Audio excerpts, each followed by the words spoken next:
से सच्चे मन से तेरी आराधना कर सके। धन्यवाद देते प्रभु यीशु। कोई हो या ना हो, वहाँ पर तू मौजूद रहता है जहाँ पर 2 या 3 लोग तेरे नाम से इकट्ठा होते हैं। धन्यवाद इस सभा को पिता, तेरी आत्मा के द्वारा बातें करना। धन्यवाद यीशु नासरी के नाम से मांगते। आमीन।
जैसा और कोई भी नहीं है।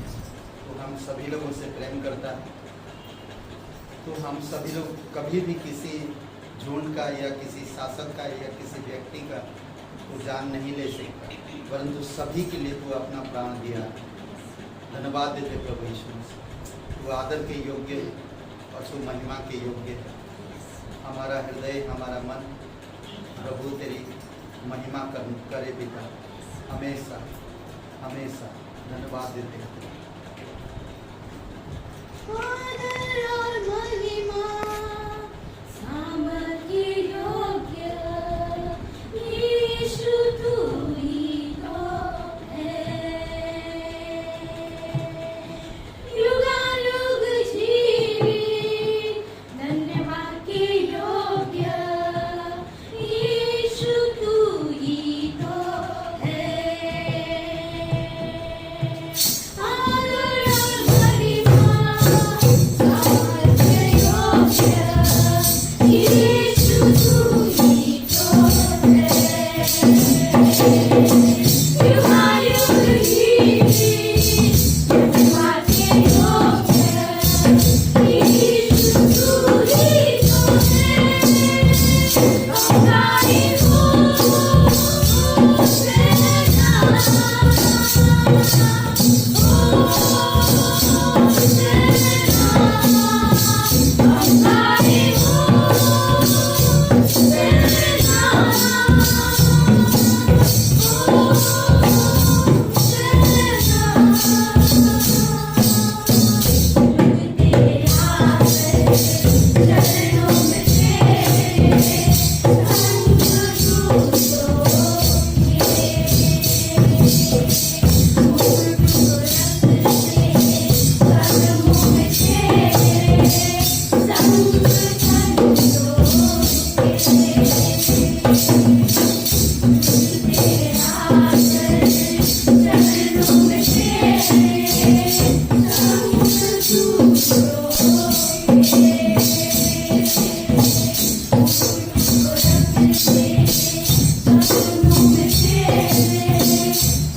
Thank you.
सर्वशक्तिमान है, तू जीवित है, तू हमेशा आदर और महिमा के योग्य है। धन्यवाद देते पिता, तेरी सामर्थ्य के लिए धन्यवाद देते जो तूने हर एक पापियों के लिए परमेश्वर तेरी योजना को पूरा किया और क्रूस पर बलिदान हुए। यीशु मसीह, आप हमारे मन को, हमारे हृदय को स्थिर कर हमें नई सिरे से ताकत दे पिता। तेरी बुद्धिमत्ता में अगुवाई कर प्रभु यीशु मसीह, और तेरी योजना में हमारी मदद कर पिता कि हम उस योजना को पूरा कर सके जो तू हमारे जीवन में करना चाहता है। धन्यवाद देते प्रभु यीशु मसीह। अभिषेक करो पिता, इस सभा के तेरे चरणों पर रखते प्रार्थना प्रभु यीशु मसीह के नाम से मांग रहे हैं। आप सभी का स्वागत है और देखो बहुत दिनों के बाद होने इस सभा में जोरदार ताली बजा सकते हो। ओके, मंगलवार को 15 तारीख क्या है? पिकनिक है।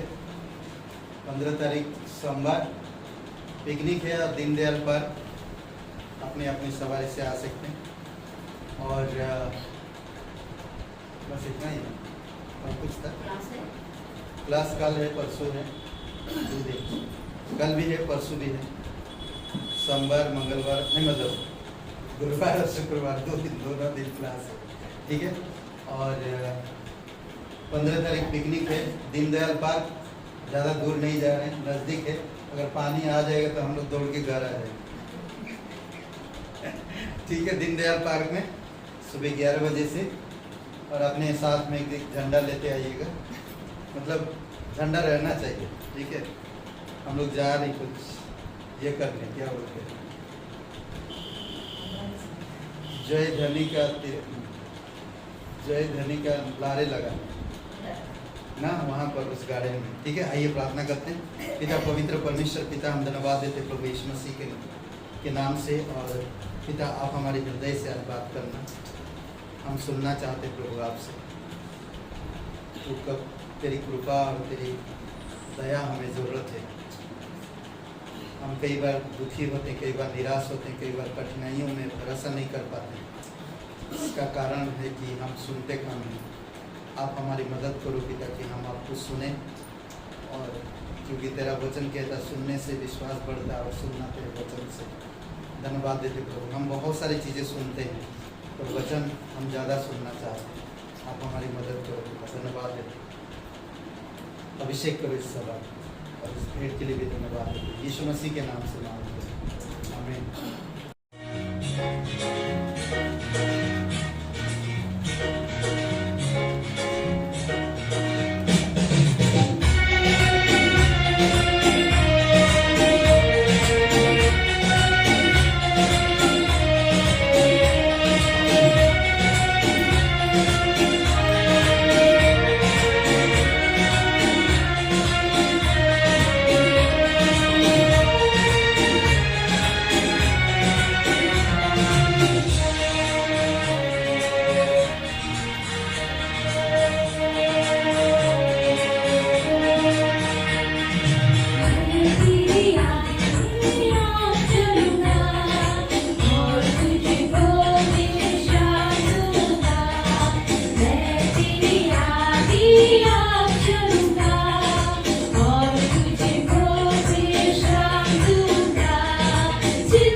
ओके, जो बात करेंगे हम लोग पर वो है यीशु के जीवन में पिता की सेवकाई। यीशु के जीवन में पिता की सेवकाई। ठीक है, पिता परमेश्वर हम धन्यवाद देते हैं, आपकी महिमा करते हैं।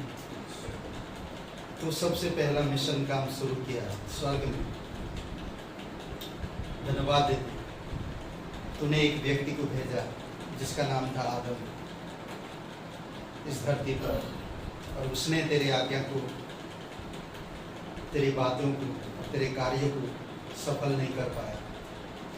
फिर तूने और एक जन को भेजा, तेरे पुत्र को, जो उसने तेरे कार्यों को और तेरी सेवकाई को पूर्ण रूप से सफल किया और पूरा करके क्रूस पर तेरी महिमा को दिखाया। आज यीशु मसीह हमें,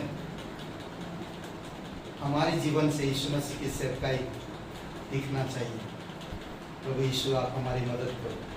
धन्यवाद देते हैं यीशु नासरी के नाम से मांगते हैं, आमीन। ओके, यीशु के जीवन से पिता की सेवकाई, यीशु मसीह के जीवन से ना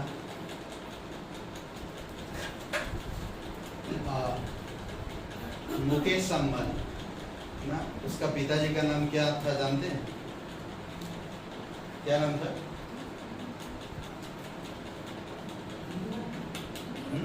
धीरू भाई अंबानी, धीरू अंबानी ना, जो उसने बड़ा पाव की धंधा शुरू किया, छोटा सा धंधा शुरू किया था, और करते करते वो बिजनेसमैन हो गया, और उसी का बिजनेस अपने बेटों को सिखाया, और वही बिजनेस आज उनके बेटे पूरे दुनिया में काम कर नहीं, और आज भारत में कहते हैं कि वो सबसे अमीर व्यक्ति है।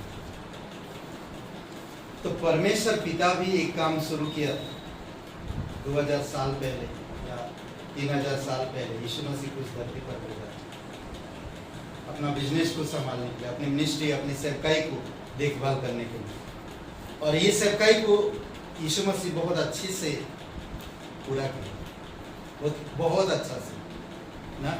हम लोग कई बार देखते, कुछ बातें मैं देखता हूँ जो यीशु मसीह पिता की हर एक बात को पूरा किया, नहीं पूरा किया।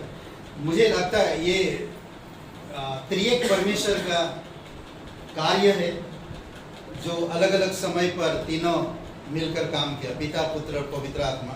मुझे लगता है जब मीटिंग हुआ तो पिता, पुत्र, पवित्र आत्मा तीनों बैठकर मीटिंग किए, और उन्होंने कहा कि ये धरती बनाया है, स्वर्ग धरती सब कुछ बनाया, स्वर्गदूतों को बनाया, पर स्वर्गदूत ने बलवा किया तो उसकी जगह पे और स्वर्गदूत को रखा। उसी स्वर्गदूत को हम धरती का अधिकारी दिए थे उसके हाथ में, परंतु उसने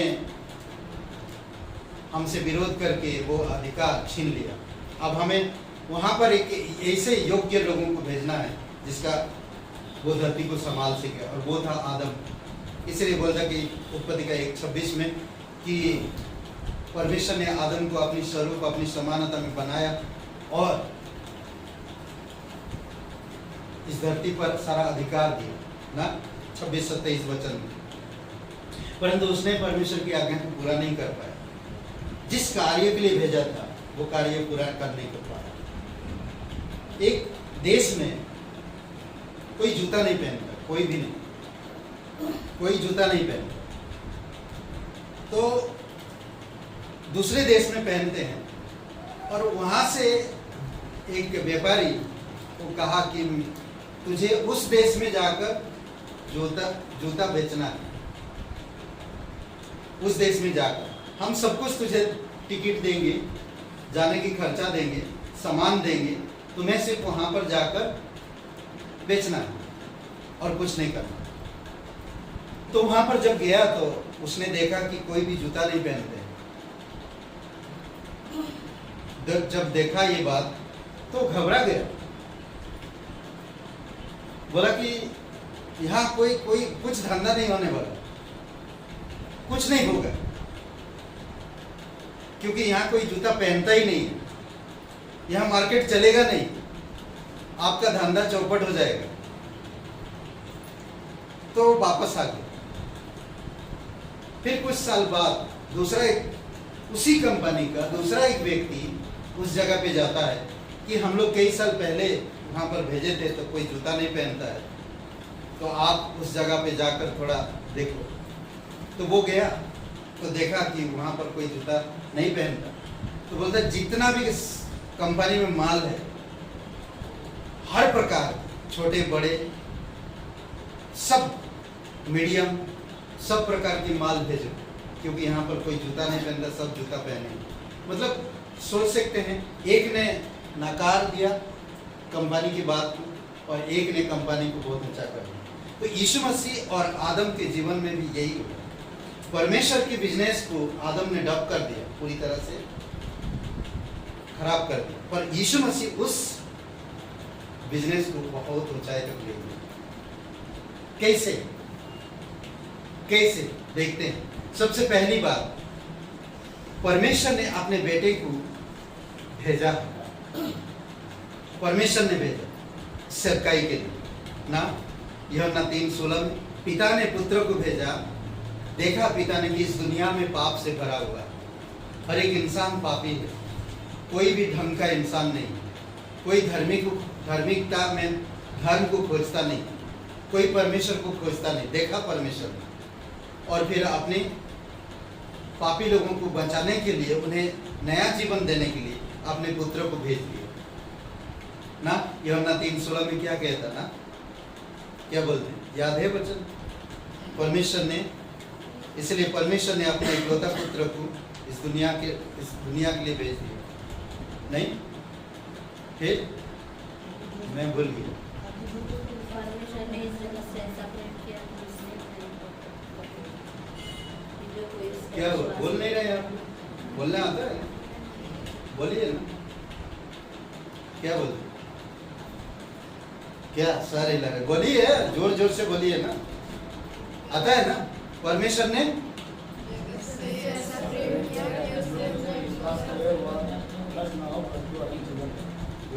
सब लोग बोले तो अच्छा लगता है ना, हाँ? कितना अच्छा लगता है। हाँ याद है, अच्छा मिल के बोल रहे हैं तो शैतान भी भाग जाएगा, बोलता सबको आता है। देखता कोई बोल नहीं रहा तो बोलता अच्छा वो नहीं बोल रहा, मैं उसको पकड़ता चुरा लूँगा जो भी है उसकी। तो वो साथ में बोलना चाहिए। ओके, परमेश्वर ने जगत से ऐसा प्रेम किया कि उसने अपना इकलौता पुत्र दे दिया, ताकि जो कोई भी उस पर विश्वास करे वो नष्ट नहीं हो। अनंत जीवन खो दिए थे,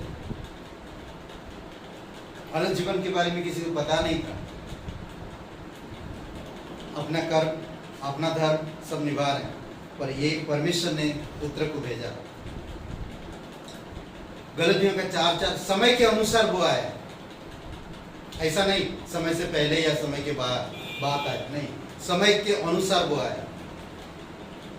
समझ रहे? यूहन्ना का 6वां अध्याय 57 में कहता, जिस प्रकार जीवित पिता ने मुझे भेजा, वैसे मैं पिता के कारण जीवित हूँ, उसी प्रकार वह भी जो मुझे खाता है, मुझे खाता है, यीशु कहता मुझे जो खाता है मेरे कारण जीवित है। अद्भुत है नहीं? खाने का मतलब समझ रहे? जीवन का रोटी यीशु है, खाओ उसको, खाना चाहिए तभी हम तृप्त होंगे। जीवन का रोटी को खाना चाहिए। हम लोग इस रोटी के लिए लड़ जाते हैं, भाई बहन में लड़ाई हो जाता है, उसको ठंडा दिया मुझे गरम दिया, उसको गरम दिया मुझे ठंडा दिया, नहीं लड़ जाएंगे ना, लड़ जाते हैं हम लोग। बट परमेश्वर कहता है यीशु को हमें खाना चाहिए, उसमें जीवन है। जो मुझे खाता है मेरे कारण वो जीवित है, और कोई चीज कारण नहीं है हमारे पास, और कोई चीज नहीं है उसके कारण हम जीवित रहेंगे। अद्भुत है। यूहन्ना 8:16-17 में कहता, यदि मैं न्याय भी करूं तो मेरा न्याय सच्चा है, क्योंकि मैं अकेला नहीं वरन इसमें मैं हूं और मेरा भेजने वाला पिता भी है। यहूदियों को बता रहा, यहूदियों को समझा रहा, तुम्हारी व्यवस्था में भी लिखा है कि 2 मनुष्य के साक्षी सत्य माना जाता है। 2 मनुष्य की साक्षी, एक मैं हूं जो अपनी साक्षी स्वयं देता हूं, और दूसरा है पिता जिसने मुझे भेजा है और मेरे विषय में साक्षी देता है। वचन 18 से 16 से 18 नहीं, यूहन्ना 12:49 में 12:49 यहूदी लोगों का अविश्वास के कारण यीशु मसीह बात बता रहा है। मैंने अपने आप कुछ नहीं किया, कुछ नहीं कहा, मैं अपने आप में कुछ नहीं कहता, परंतु पिता जिसने मुझे भेजा है उसी ने आज्ञा दी है कि क्या कहूं और क्या बोलूं। आज परमेश्वर भी कहता तुम जाओ, कुछ कहने की जरूरत नहीं, जो मैं कहूंगा वहां पर खड़ा रहो जाकर और कुछ मत करो। यीशु मसीह वही किया, पिता की बातें माना। आज हमें यीशु की बातें मानना चाहिए। जो इंसान यीशु को खाया, जो इंसान यीशु को माना, जो उसमें बना है, वो जीतना है। अद्भुत है नहीं?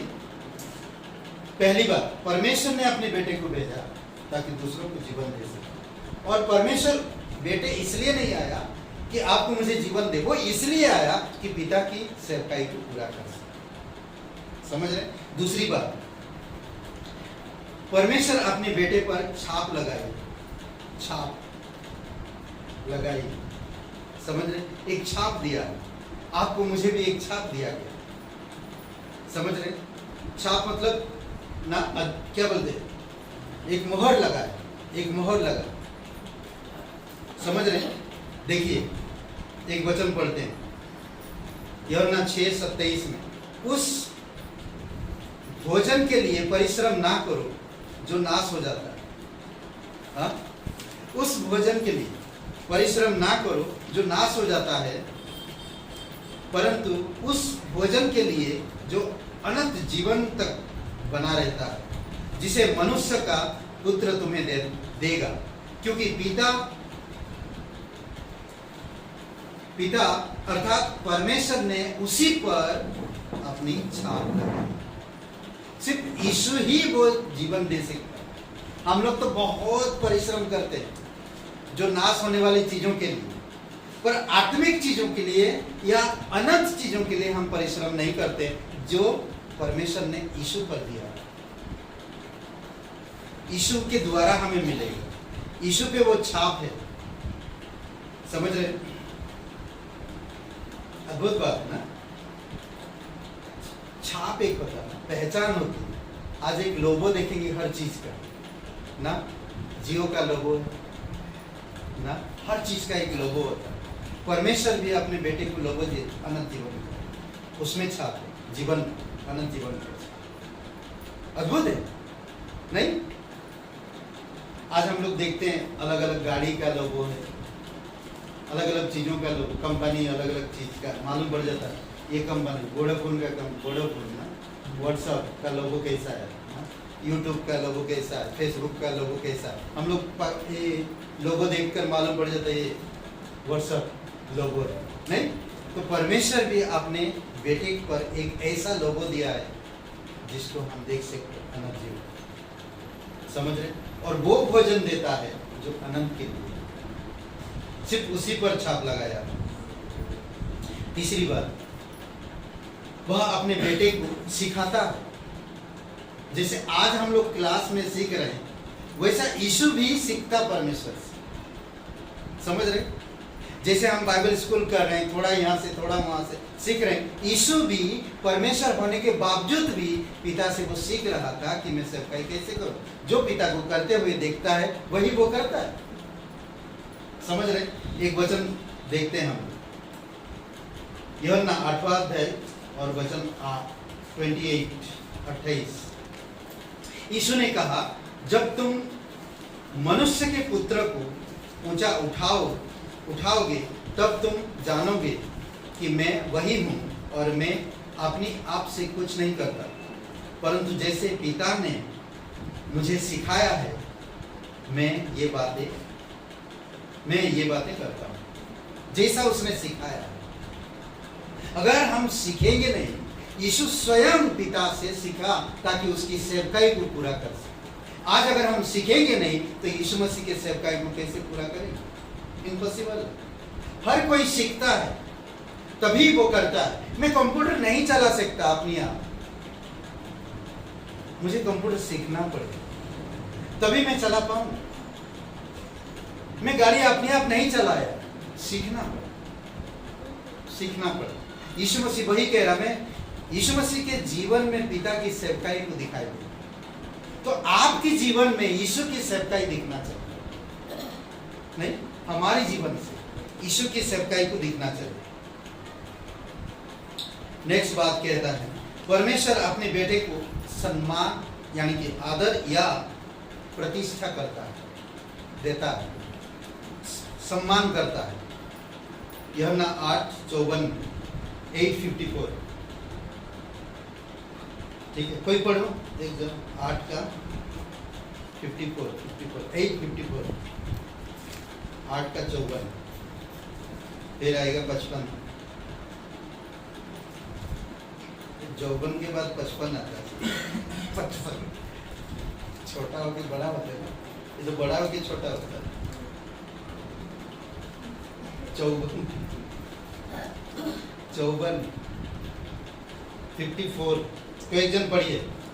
यीशु ने उत्तर दिया, यदि मैं आप अपनी महिमा करूं तो मेरी महिमा कुछ नहीं, परंतु मेरी महिमा करने वाला मेरा पिता है, जिसे तुम कहते हो कि वह तुम्हारा परमेश्वर है।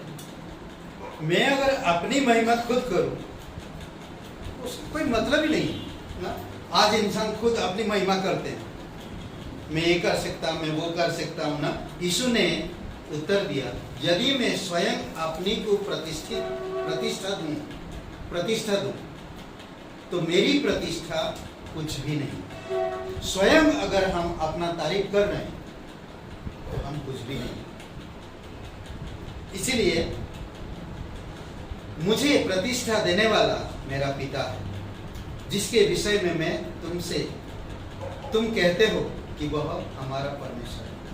तुम कहते हो ना, यहूदी लोगों को बता रहा यीशु मसीह कि मैं खुद अपनी तारीफ नहीं कर रहा हूं कि मैं अंधों को आंखें दे सकता हूं, मैं अब्राहिम से पहले था, मैं खुद की तारीफ नहीं कर रहा। ये खुद परमेश्वर कह रहा है, जिसको तुम परमेश्वर कहते हो, मेरा पिता खुद कह रहा है। अद्भुत है नहीं? हाँ, समझ में आ रहा है? आप लोग कैसे साथ समझ पा रहे हैं? यीशु मसीह के जीवन के द्वारा पिता की सेवा समझ रहे? तो इसीलिए बहुत जरूरी है कि आपको मुझे जानना। नेक्स्ट एक वचन पढ़िए 10 का 18। ओके, 10 का 18, यूहन्ना 10 का 18। कोई उसे मुझसे नहीं छीनता, परंतु मैं उसे अपने आप ही देता हूँ। मुझे उसे देने का अधिकार है और फिर से लेने का भी अधिकार है। यह आज्ञा मैं अपने पिता से पाई। ओके, परमेश्वर अपने बेटे को आज्ञा देता है, आज्ञा दिया। कोई मुझसे छीन नहीं सकता, कोई उसे मुझसे छीन नहीं सकता, छीनता नहीं, परंतु मैं उसे आप ही देता हूं। मुझे उसके देने का भी अधिकार है और उसे फेर लेने का भी अधिकार है। यह आज्ञा मेरे पिता से मुझे मिली। मतलब मैं उन लोगों के देने का भी अधिकार है और लेने का भी अधिकार है। समझ रहे हैं क्या कह रहा? वो कह रहा कि किसी भी व्यक्ति को या किसी भी झुंड को या किसी भी शासक को वो मार नहीं सकता, बल्कि सबके लिए वो अपना प्राण देना चाहता है और फिर प्राण पाना चाहता है। समझ रहे? और वही बात हम देखते हैं तीसरे दिन जीवित क्रूस पर बलिदान हो गया सभी के लिए, हर किसी के लिए, और तीसरे दिन जीवित जान दे दिया, फिर से पाल लिया। अद्भुत है, समझ रहे? अद्भुत है। इसीलिए पिता ने आज्ञा दिया है, मैं कभी किसी का जान नहीं ले सकता, पर मैं उनके लिए। इसका मतलब प्रभु यीशु मसीह सब किसी के लिए अपना प्राण देने के लिए और फिर पाल परमेश्वर के पास अधिकार है, ये आज्ञा दिया। इसीलिए आज आप और मैं कुरंतियों की किताब में, दूसरे कुरंतियों की किताब में कहता है कि तुम सुगंध हो, मसीह की सुगंध, तुम मसीह की सुगंध, जीवितों के लिए जीवन की सुगंध, मृतकों के लिए मृतक की सुगंध। मतलब क्या है? तुम एक सुसमाचार लेकर जा रहे हो और वही सुसमाचार खुशबू है। तुम उस समाचार को किसी को बताया और उसने कहा हाँ बहुत अच्छा, बिलीव नहीं किया, विश्वास नहीं किया, तो उसके लिए वो मृतक खुशबू बनती। अगर वो विश्वास करता तो उसके लिए जीवन का खुशबू हो जाता। समझ रहे?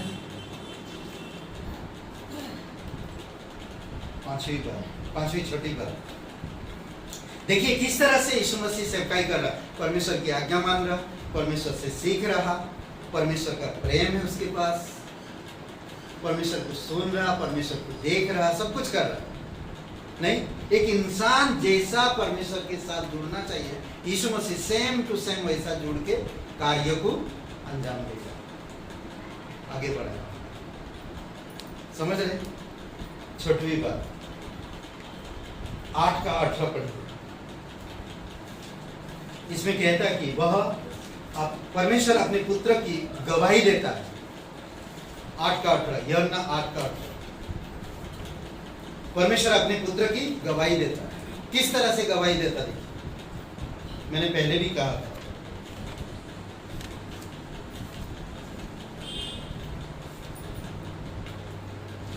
एक मैं हूँ जो अपनी साक्षी स्वयं देता हूँ और दूसरा है पिता जिसने मुझे भेजा और मेरे विषय में साक्षी देता है। ओके, जिसने मुझे भेजा है मेरे विषय में गवाही भी देता है। मैं खुद अपने आप का गवाही देता हूँ ना।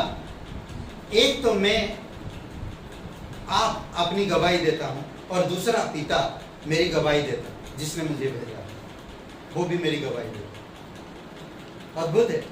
कई बार आप और मैं अकेले जाते हैं ना, हम लोग अकेले जाते हैं और हम बताते हैं कि मेरे जीवन में ऐसा ऐसा हुआ और मैं यीशु पर विश्वास किया। फिर अचानक आप प्रभु के बारे में बात करने लगे, तो पवित्र आत्मा इन्वेक्ट आपके अंदर बात कर, फिर वो इंसान बदल जाए। सेम यही हुआ यीशु मसीह के जीवन में। यीशु मसीह पूर्ण रूप से एक इंसान, 100% एक इंसान है और 100% परमेश्वर है। वो डिपेंड रहा, परमेश्वर पे भरोसा रखा उसने एक इंसान बनकर, ताकि वो परमेश्वर की सेवकाई को पूरा कर सके ईमानदारी के साथ, भूखे रहते हुए, नफरत विरोध का सामना करते हुए परमेश्वर की सेवकाई करता है। विरोधी चारों तरफ से घेरे हुए। ये 8वां अध्याय अच्छा से पढ़ेंगे ना तो इसमें विरोधी यहूदी लोग बहुत विरोधी कर रहे हैं। समझ रहे? जिस जब कहा मैं अब्राहम से पहले था, इसमें कहता है बहुत विरोध करते थे। 14 वचन पढ़िए, 14 वचन पढ़िए, 14-15 उसी अध्याय को।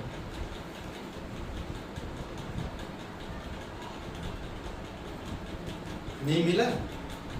8 का 14-15। यीशु ने उनको उत्तर दिया, भले ही मैं अपनी गवाही आप देता हूँ, फिर भी मेरी गवाही ठीक है। ओके, अगर मैं खुद गवाही दे रहा हूँ तब भी मेरा गवाही ठीक है।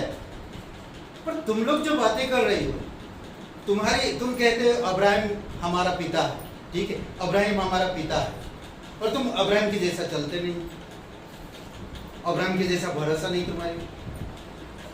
सोचिए, तब कह रहा कि मैं अगर अपनी गवाही देता हूं, अगर चलो मैं अपनी गवाही देता, 2 गवाही होना जरूरी, क्योंकि तुम्हारी व्यवस्था में लिखा, तुम जिसको परमेश्वर कहते हो उसने व्यवस्था में लिखा है 2 गवाही होना जरूरी है। तो उसने कहा स्वयं मैं तो एक गवाही दे रहा हूँ, मेरे पिता जिसने मुझे भेजा वो मेरी गवाही दे रहा है। 7वीं बात, परमेश्वर अपने बेटे से प्यार करता है, बहुत प्यार करता है। परमेश्वर अपने बेटे से प्यार करता है।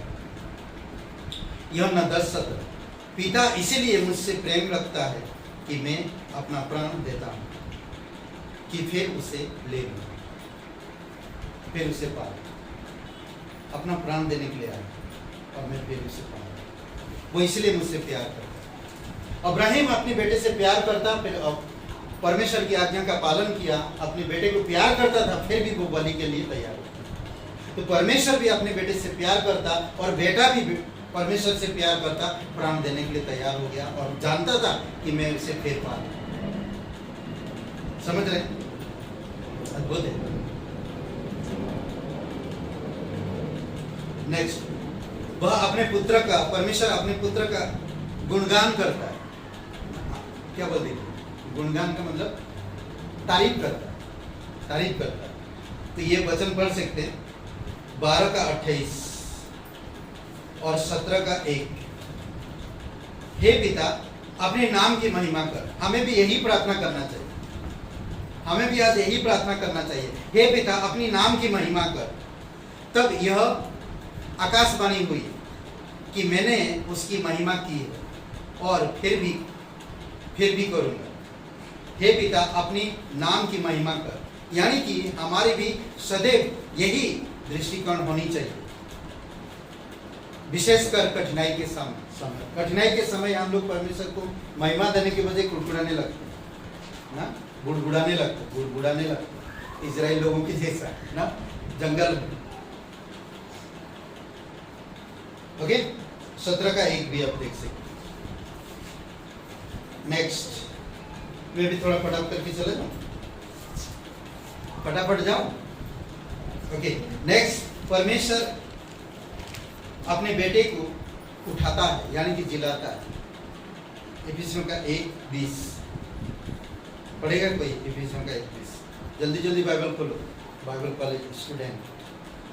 इफिसियों का किताब मालूम है कहाँ पर है? पुराने नियम में है। कहाँ पर है? पुराने नियम, नए नियम में। अच्छा, धन्यवाद, मेरे पीछे पीछे नहीं आया, मालूम है।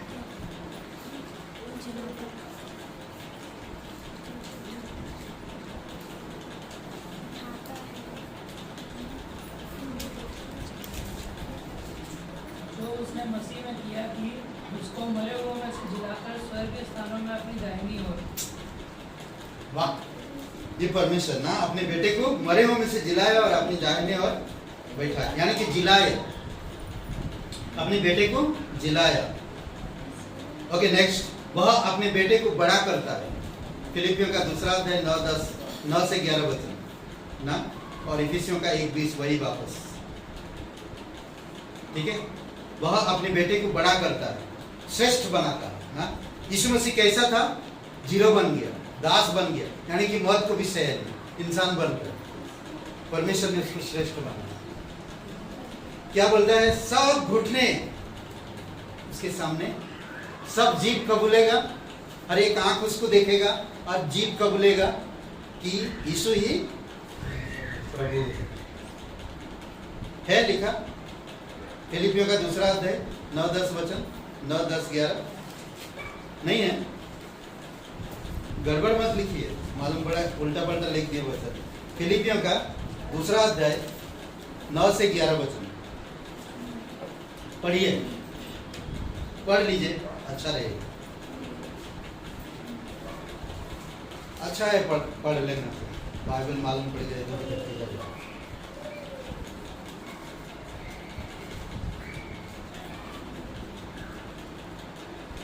पढ़ लीजिए, कोई पढ़ेगा? तो बाइबल है, पढ़िए फटाफट।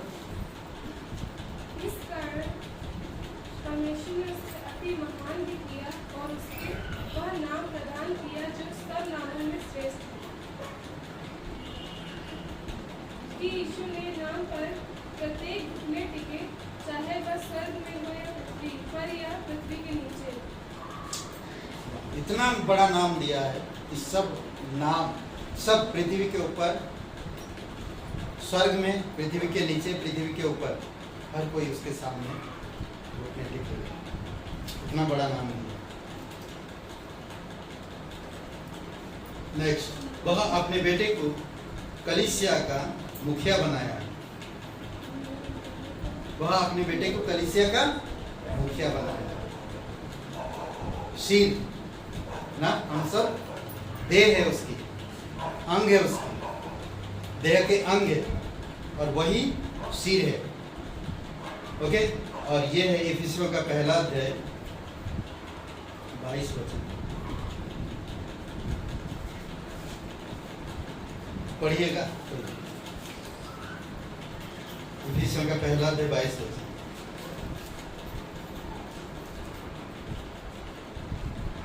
उसने सब कुछ उसके पैरों तले कर दिया और उसे सब वस्तु पर शिरोमणि ठहराकर कलीसिया को दे दिया। शिरोमणि ठहरा, सब कुछ उसके पैर तले कर दिया ना, और उसे शिरोमणि ठहरा कर कलीसिया को दे दिया। कलीसिया का सिर यीशु मसीह है। नेक्स्ट, परमेश्वर अपने पुत्र का अभिषेक करता है। यशायाह 61:1 और पेटों के काम 10:38 अभिषेक करता है।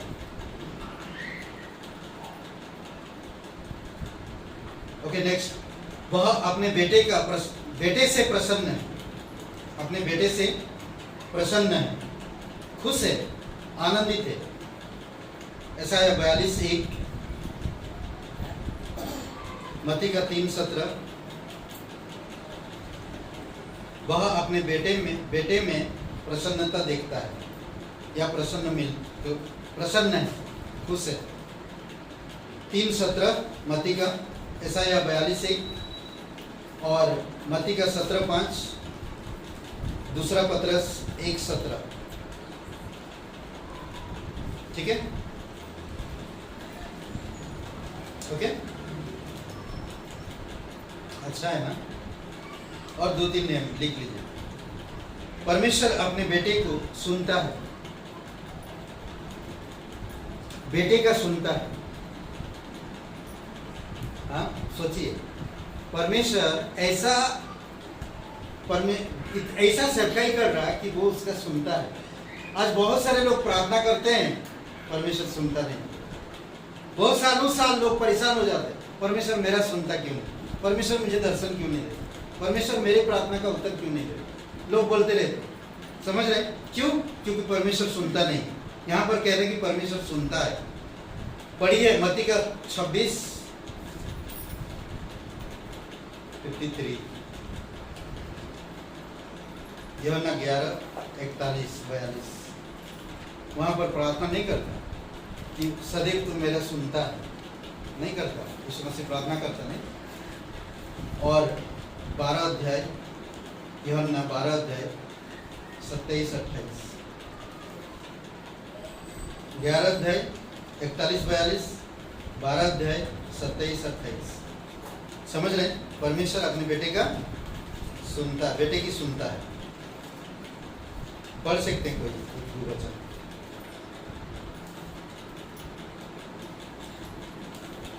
हाँ,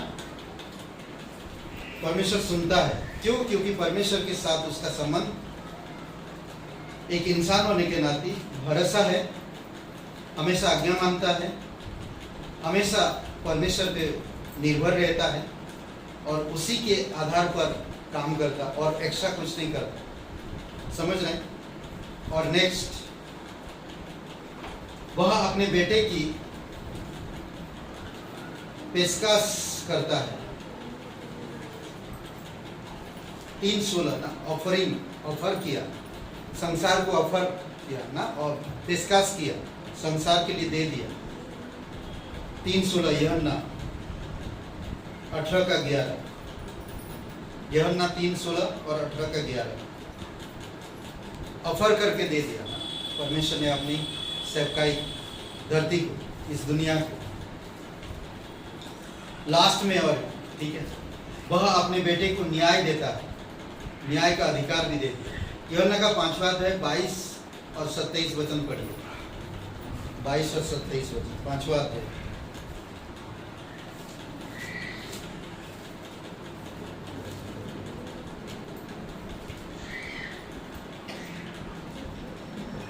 वह अपने पुत्र को न्याय करने का भी अधिकार दिया, नहीं, न्याय दिया। क्योंकि पिता भी किसी का न्याय नहीं करता, परंतु उसने न्याय करने का सारा कार्य पुत्र को सौंप दिया। क्या कर दिया? पुत्र को सब काम सौंप दिया। कभी किसी का पिता न्याय नहीं करता। कभी मत कहो, गुस्सा में या नफरत करते हो, कुछ भी करते हो तो पिता तुम्हें न्याय करेगा। मत करो ना, यीशु मसीह न्याय करेगा। आज बहुत सारे लोग यीशु को छोटा समझते हैं और पिता ने यीशु को सबसे श्रेष्ठ बनाया, लोग यीशु को छोटा समझते हैं ना। यीशु मसीह इंसान बनकर छोटा बना, बट वो हर एक कार्य को पूरा किया, इंसान रहकर परमेश्वर की सेवकाई को पूरा किया। समझ रहे हैं? वचन 27 पढ़ो, उसी जगह पर, उसी अध्याय में। और उसने उसे न्याय करने का भी अधिकार दिया, क्योंकि वह मनुष्य का पुत्र है। ओके, न्याय करने का भी पूरा अधिकार उसको मिला। परमेश्वर अपने पुत्रों को न्यायाधीश बना लिया, न्याय सब कुछ दे दिया, जो भी न्याय करना। ये सारे पॉइंट जो था, ये सारा यीशु मसीह के जीवन से परमेश्वर की सेवकाई को पूरा करता है। समझ रहे? तभी यीशु मसीह इसका काबिलियत बना। अगर यीशु मसीह एक आज्ञा नहीं मानता तो आदम की तरह यीशु भी पाप करता, परंतु दूसरा कुरिन्थियों 5:21 में कहता वो पाप को जानता तक नहीं था, वो जानता तक नहीं था, पाप के बारे में कभी वो सोचा भी नहीं। सोचता तो पाप होता, क्योंकि लूसीफर सोचा था स्वर्ग में ना, सोचा था सिर्फ मन में लाया था तो पाप हो गया। समझ रहे? यीशु मन में भी नहीं लाया कोई चीज। समझ रहे? तो इसीलिए ये जो बातें हैं परमेश्वर की, ये बातें यह कम से कम 3 अवसरों में है। अवसरों में से पहला अवसर है, पिता स्वर्ग से अपने प्रिय पुत्र के बारे में बोलता है। कई बार अवसर दिया गया है और ये 3 अवसर है। पहले मत्ती का 17:5 पढ़िए और 12:28 पढ़िए यूहन्ना। देखिए क्या कहता है यहाँ पर वचन। मत्ती का 17:5 और 12:28 यूहन्ना 12:28 में पढ़े थे ना हम लोग। हे पिता, अपने नाम की महिमा कर। करेक्ट?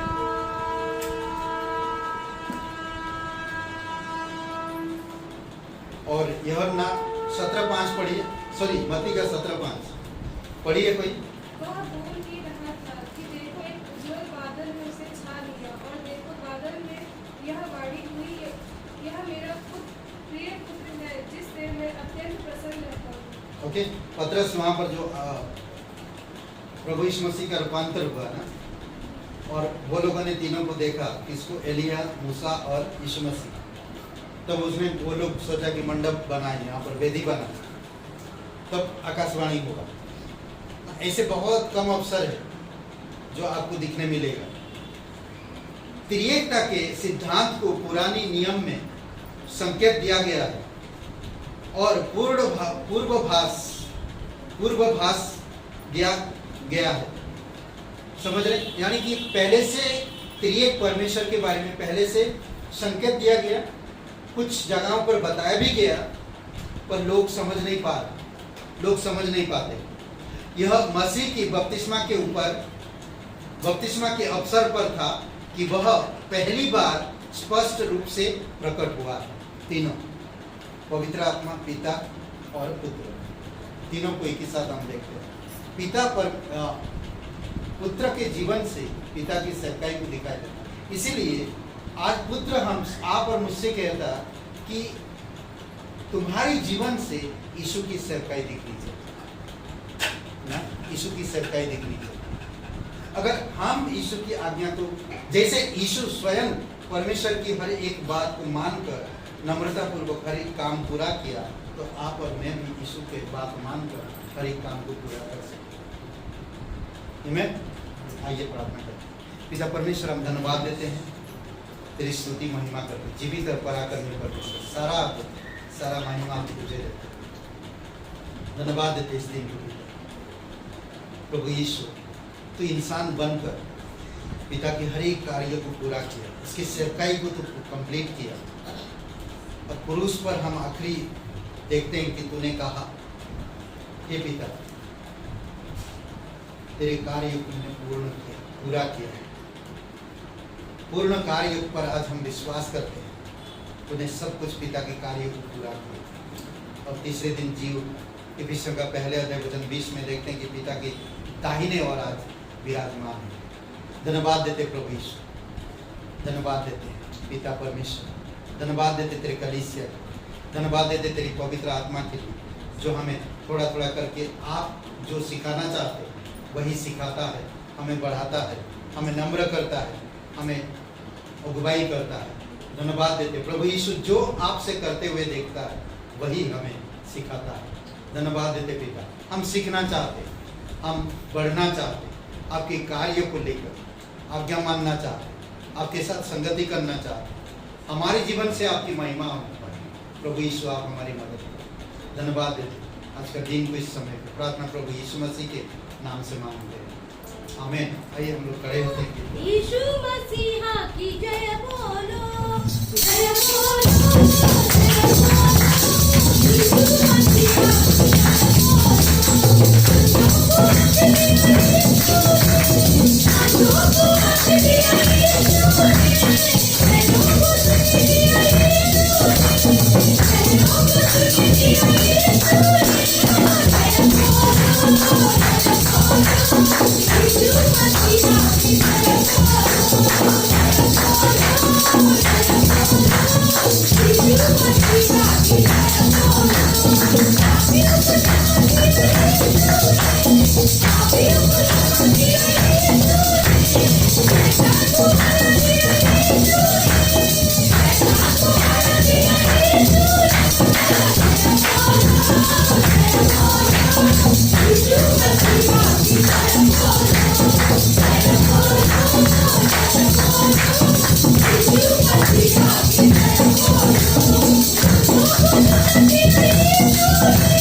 हालेलुया। पिता परमेश्वर, हम धन्यवाद देते प्रभु यीशु मसीह, तू सच्चा और जीवित परमेश्वर। धन्यवाद देते पिता, तूने इस अपना सब काम तेरी सेवकाई को यीशु मसीह को समझा कर इस धरती पर भेजा और यीशु मसीह तेरी सेवकाई को पूरा किया। इसलिए प्रभु आज तो हमें संसार से बुलाया और आपकी सेवकाई में हमें लेकर आए। आप हमें सिखाओ कि हम विश्वास के साथ, सच्चाई के साथ, ईमानदारी के साथ हम तेरी सेवकाई को पूरा कर सकें। जैसे पौलुस कहता, मैं विश्वास की रखवाली की, मैं अपनी दौड़ को पूरा किया, मैं अपनी कुश्ती लड़ चुका। प्रभु यीशु आप हमारी मदद करो। धन्यवाद देते हैं। प्रत्येक भाई बहन को अगुवाई करो, परिपक्व करो, आत्मिकता में उन्हें समझ और ज्ञान के साथ अगुवाई करो। पिता हम प्रार्थना करते, कुछ लोगों को बीमार है पिता, दिशा के लिए प्रार्थना करते हैं, उसकी होल को बंद करने के लिए डॉक्टर जो भी प्रोसीजर चल रहा है, जो भी ट्रीटमेंट लग रहा है, प्रभु आप डॉक्टर को बुद्धि और समझ देना कि उसका जो पीछे पाइप लगा हुआ था वो पाइप हट जाए, होल बंद हो जाए प्रभु यीशु, और पूर्ण रूप से उसे चंगाई देना पिता, हाड़ मांस लहू से उसे शक्ति देना। अर्चना जी के लिए प्रार्थना करते हैं, उन्हें शक्ति सामर्थ दीजिए प्रभु, तेरी दया और कृपा है। धन्यवाद देते लक्ष्मी जी, सुमन जी, इन लोगों के लिए जो भी बीमार है प्रभु यीशु मसीह, आपकी दया आपकी कृपा रहे पिता। इस मौसम में सभी लोगों को सुरक्षित रखना। धन्यवाद देते कि जीवित परमेश्वर, विश्वास के साथ प्रार्थना करते, यकीन करते तो हमारी प्रार्थना सुन, यीशु मसीह के नाम से मांगते। आमीन, आमीन।